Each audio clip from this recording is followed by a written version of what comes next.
Hi, everyone. Judge Andrew Napolitano here for Judging Freedom.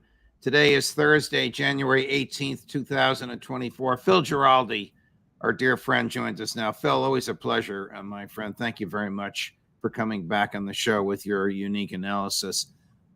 You have written a heartbreaking piece, or it's about to be published, about Gonzalo Lira, the American citizen, and how the embassy abandoned him in Kiev, and how he was beaten and tortured and eventually died in a Kiev hospital. But before we get there, and before you fill us in on these most unpleasant but revealing details, just a couple of general big picture questions for you. Has Ukraine just about lost? Is it just about over? Well, I would say from what I'm seeing, what I'm hearing, and particularly some of the people you've had on the air that have been talking very specifically about the war, I would say that the it's all over but the shouting. This is clearly a war that uh, was created to a certain extent by the United States and Britain and some other NATO countries egging on the Ukrainians to take on the Russians and not to negotiate with Russia over the issues that were dividing the two countries. So this was a bad war right from the beginning. And there never was any real ability on the part of Ukraine to defeat Russia. So this has caused maybe 500,000 deaths of primarily Ukrainian soldiers for nothing. And essentially, this is something that will have to be negotiated in one way or another, either victor and defeated or however. And so, yeah, this has been a catastrophe from the beginning. And the fact that the US and Britain and NATO have been pushing this uh, over the pile of dead Ukrainian bodies is a tragedy for everyone involved. Yeah, I think it's basically over, but the whatever is going to come out of it at the other end in territorial concessions will come out, and it will be probably the way it would have been negotiated 2 years ago. When a war reaches a point like this, a catastrophe for the American side, what role, if any, is the CIA playing? Are they still on the ground in Ukraine, for example? Are accurate reports making their way to the White House, or is the White House still getting the spin that CIA bosses think the White House wants to hear, about which you and McGovern and Johnson have warned us many, many times? Yeah, I think there's a lot of spin still in the system because a lot of people have equities in the way this goes and how long it drags on and so on and so forth. So, insofar as the CIA, I would, from my own experience in the field with the CIA, not ever in a war situation, but in close to war or Cold War, I would guess that CIA has probably a pretty heavy presence in Kiev right now, many of them under military cover or under State Department cover. And I would bet that most of the information they're getting, apart from technical information, is coming from their Ukrainian counterparts, who at this point are probably pretty desperate to make some friends to help them out in terms of what might be coming. So I would think that they're getting a lot of information from Ukrainian military officers and intelligence officers. And of course, this has to be looked at with some, a critical eye, I would say, because there is a lot of self-interest in the pot. But that's the kind of turmoil I would imagine is going on now. And of course, you know that many senior military officers in Ukraine are beginning to hint that Zelensky's time might be limited, meaning that a coup attempt could come up fairly soon to end all of this. So the reason I ask this, Phil, is because I wonder if the American leadership even knows what's going on. We're going to play a clip for you, which is number 13, Chris, which is Secretary Blinken at Davos. I think it was yesterday. And he starts up by saying Putin has failed. Look, this is ridiculous. I'm really wondering, I'll let you comment on it after we watch this. Is intelligence getting to them? Are they getting truthful information? But let's hear what he has to say. It's absurd, but I want your thoughts on it. Number 13. Putin has already failed in what he set out to do. He set out to erase Ukraine from the map, to eliminate its independence, to subsume it into Russia. That has failed, and it cannot and will not succeed. Second, Ukraine has not only stood up to the aggression. Over the past year, it took back more than 50% of the territory that had been taken from it in February of 2022. The last part of the last year has been challenging, but even then, something that got little notice. What Ukraine managed to do in the Black Sea, opening it up, pushing the Russian Navy back, and starting to get grain out to the world. It's been the breadbasket of the world. It's gone back to that as a result of actions it's taken.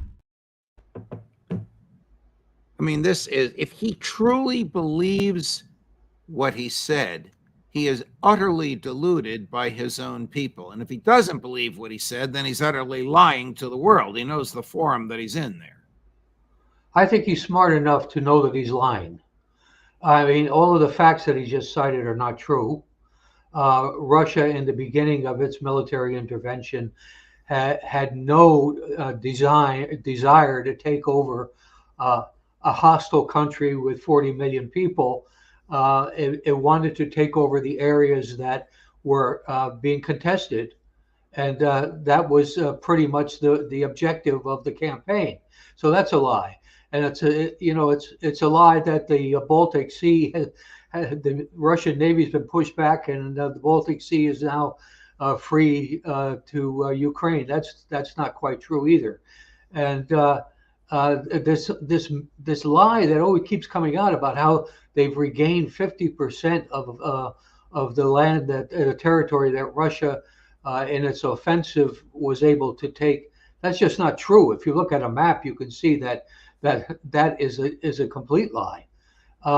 I think there's something wrong with this guy, and there have been some strange words from former friends of mine who are State Department officers about how he's viewed from inside the State Department, and he's losing a lot of his credibility even with his own people.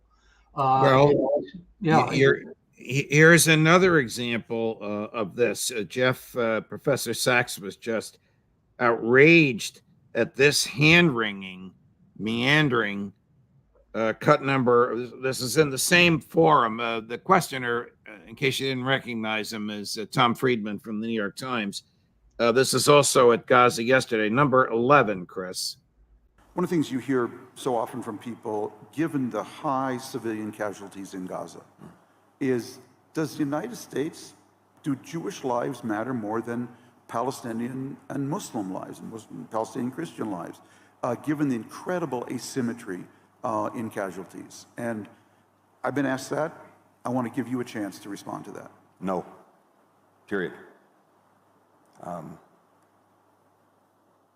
For me, I think for so many of us, what we're seeing every single day in Gaza is gut-wrenching. And the suffering we're seeing among innocent men, women, and children breaks my heart. The question is, what is to be done? We've made judgments about how we thought we could be most effective in trying to shape this in ways to get more humanitarian assistance to people, to get better protections and minimize civilian casualties.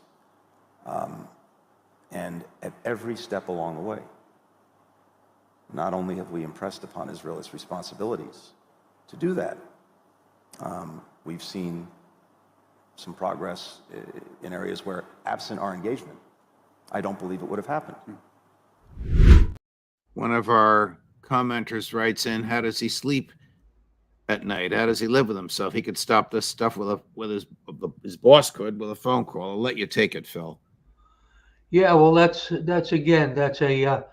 a kind of propagandistic vision of what is going on in Gaza and what Gaza is all about. And one can never doubt that the U.S. Secretary of State working for a president like Joe Biden is going to have to be protecting Israel every step of the way and trying to make the United States look like they're playing some kind of positive role. It just came over the wires a few minutes ago that Benjamin Netanyahu responded to a U.S. Request that there be some kind of Palestinian state as part of the outcome when the fighting in Gaza is finally finished. And he's talking about basically creating something with what he considers to be the good Palestinians, the ones who are in Ramallah, and getting rid of the Hamas people who are in Gaza. So, but Netanyahu came back and said, too bad, there is going to be no Palestinian state in the future of this region. And he concluded that we friends can sometimes disagree. So that's what we're going to be seeing here. And it's going to be a lot of verbiage coming out of people in the administration to defend Israel, to defend what comes out, and to try to make the administration look good going into elections with whatever comes out. So this is a total disaster in the making. There's no other way to describe it, and there's no other way to describe the American role in all of this as anything other than monstrous.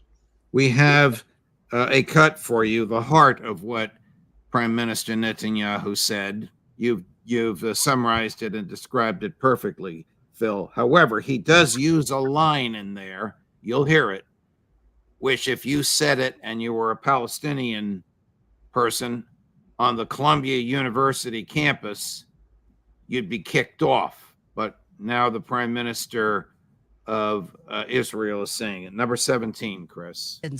For 30 years, I am very consistent, and I'm saying something very simple. This conflict is not on the lack of a state of Palestinian, but the existence of a state, the Jewish state. Every area that we evacuate, we receive terrible terror against that. It happened in South Lebanon, in Gaza, and also Judea and Samaria, which we did it. And therefore, I clarify that in other arrangement, any other arrangement, in the future, the state of Israel have to control on the entire area from the river to the sea. This is what happens when you have sovereignty. This truth I say to our American friends. And I also stopped the attempt to impose on us a reality that will jeopardize us. A prime minister in Israel has to be able to say no, even to the best of friends. To say no when you need to, and to say yes when you can. If his best friend in the White House says no to him, the war is over. And you heard that phrase, from the river to the sea. You can't say that on an American campus, college campus today without being kicked off. I know this is going to raised your blood pressure, but I wanted you to see it, and I'm anxious to hear your thoughts on it. Well, precisely. I mean, he's basically saying that if you reverse the coin and use that language and you're a Palestinian, you can be arrested in places like Germany. And certainly on a U.S. University campus, you will be disenfranchised and forced to leave. So, yeah, but it's okay for a Jew to say the Jewish state is going to have that entire territory. What about the 5 million Palestinians who live in that geographic area? Are they all going to be killed? Are they all just going to be pushed into the Mediterranean Sea or into Egypt, which Egypt would not be happy with? I mean, this is ridiculous. But Israel has been the major recipient of U.S. aid among all countries historically speaking, and that includes the Second World War and the Marshall Plan and everything like that. And Israel continues to get in excess of $10 billion every year from the United States. And as we've seen recently, Israel can start a war and kill people, and we will give them the weapons. So, I mean, come on, where are we at in all this? I mean, what is the benefit for Joe American in Iowa, who is sitting and watching this and getting this stuff down his throat about Israel being the great ally and the best friend of the United States, which is all nonsense. And we keep riding this horse, and Congress keeps riding this horse. This is ridiculous. Let's get back to Ukraine and the tragedy of Gonzalo Lira, about which your piece that I don't think it's out yet, and correct me if I'm wrong, describes his demise so eloquently. He was an American. The embassy knew he was there. They didn't give a damn. Phil? Yeah, do you want me to speak now? Oh, yes, please. Yeah, okay. Yeah, Gonzalo Lira is an American, American-born, Chilean-American ethnicity. He is a kind of quirky journalist. He's very popular on internet sites. He is a kind of guy who goes places where others fear to tread. He's basically been living in Ukraine for the last couple years. It has been rumored that he has a wife and children there. That may be the reason he's there. But he's been recovering the war extensively online most of the time, and he's been very independent-minded in saying what he thinks to be true. He's basically sympathetic to what the Russian arguments were for the intervention in the first place. And he finds the Zelensky regime to be bordering on a dictatorship. And this is increasingly so. So he's been very critical of it. And when he got too critical of it and was not careful enough, they arrested him. And he wound up in a top security prison run by the intelligence services, where he was presumably tortured, beaten, and received other gifts from them, and eventually came down with pneumonia, and he was not treated for it for 3 months. It basically wound up killing him, or there's an alternative story that he might have been killed by his jailers. So anyway, this guy was in contact with the U.S. Embassy. He's a U.S. citizen, and he was explaining his troubles with them, and he was basically ignored. And my assumption on all of this is that somebody like Joe Biden or Secretary of State, with a single phone call, could have gotten this guy out of prison, and they just would have deported him. But the fact is, they let him die. State Department officials working at the embassy in Kiev were fully aware of his story and what was being done with him. But apart from a couple of calls made by low-level officials, nothing was done, as far as I could tell. So this guy wound up dead. American citizen. A primary job of embassies overseas is to protect Americans. And he wound up dead because of the lack of any kind of inertia coming out of a U.S. embassy under the Biden administration. Again, I think this is disgraceful. Was he a CIA asset? I cannot answer that 100% because I'm not inside the system now, but I have never heard that suggested. Would the CIA have been in a position to spring him, or do they defer to the State Department? I mean, theoretically, Ukraine is an ally. The guy's an American citizen. Why did they allow him to be killed in jail, in a prison, and imprisoned for, what's the phrase, dissemination of materials justifying Russian aggression? Stated differently, freedom of speech. Yeah. Yeah, well, that's it. I mean, the fact is that what is the tab now for what we've given Ukraine? In excess of $100 billion in equipment and money. And all it would take a call, even from the ambassador probably in Ukraine. And this guy would have been freed. And but instead they preferred to see him die for whatever incredible reasons might be cooked up in the White House and State Department. But it's disgraceful that it went this route. Okay, this guy was a critic, but he was not hurting anybody. He was not. In fact, he was basically calling for people to stop killing each other. And so this is it's just so surprising and shocking. And there have been a number of people that you would be familiar with: Elon Musk, Tucker Carlson, Dan McAdams at the Ron Paul Institute. They've all written pieces on this, and they've all, come to the same conclusion as I, that this is just a disgrace. It's a shameful incident, and there have been too many shameful incidents in recent history, I would say. Switching gears and also sticking with your column. By the way, is the column that I keep talking about, is the column out yet? No, it's going to be appearing at the UNS site. Okay. I'm going to submit it tomorrow morning, and Ron UNS might very well post it tomorrow. Okay. So I'll keep you alerted to that, and we'll be posting about it on my Facebook page. Okay, there's another item in that column that intrigues me. Was Jeffrey Epstein a Mossad agent? Yes, I don't think there's any doubt about it. How can an American born in the United States be a spy for a foreign government? Well, a lot of Americans born in the United States have done so in the past.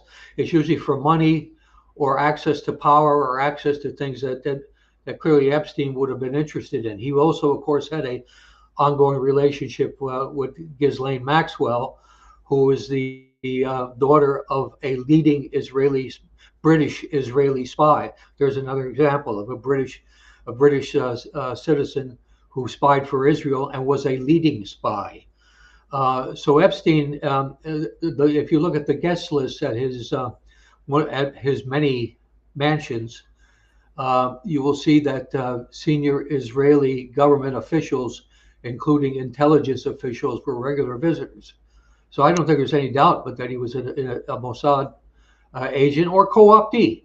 He might be someone that just did it because he believed in doing it. Was a friend of Bill Clinton's. Was Bill Clinton? Did Bill Clinton know he was hanging out with a Mossad agent? Well, Bill Clinton should have known that, judging from what kind of company Epstein was keeping. But Bill is often very insensitive to things that he doesn't want to know about. And he was on Epstein's plane apparently 27 times, and was at his beach resort in Florida and in the Caribbean. But it's claimed that there is no definitive evidence linking Bill to any of the sexual peccadillos that went on there. Last thing in your I wanted to ask you about was Bernie Sanders, not somebody that usually agrees with you and me and many people watching the program, offered legislation in the Senate which would have required, as a condition of Israel's acceptance of all the money we're giving them, a report on human rights abuses in Gaza. It was tabled by a vote of 88 to 12. Of the 12, 11 were Democrats. The only Republican that voted to keep this alive, because he wanted to vote in favor of the legislation, was Senator Rand Paul. I'm going to assume that you are not surprised that the War Party, which is 3/4 of the Senate, voted to kill this very reasonable piece of transparency. Yeah, what it sought to do was have the U.S. Embassy and the State Department issue a regular report on human rights violations by Israel. Now, this would be a normal procedure for any country that the U.S. is giving military aid to or giving money to in any form or another. And yet, in this case, because it was Israel, it was, as you say, there was 11-1 were the only ones who voted for it. And there were more than 80 who voted against it. And it was tabled, and once it's tabled, it sits there until it dies. Talk about heartbreaking. Phil, thank you very much. Thanks for this piece, a great piece that the UNZ, UNZ site will have out hopefully tomorrow or Saturday. Thanks for your time. And thanks for your courage in discussing these things that are upsetting to the powers that be. I know that's never stopped you in the past, but keep it up, my friend. Well, thank you, and thank you for having me on. Of course, of course. Still to come, Colonel Larry Wilkerson at 4 o'clock Eastern, and at 5 o'clock Eastern, the inimitable Matt Blumenthal with some really strong stuff that he just said to a bunch of pro-peace constitutional scholars in Washington, D.C. We'll run the clip. You won't want to miss it. Judge Napolitano for Judging Freedom.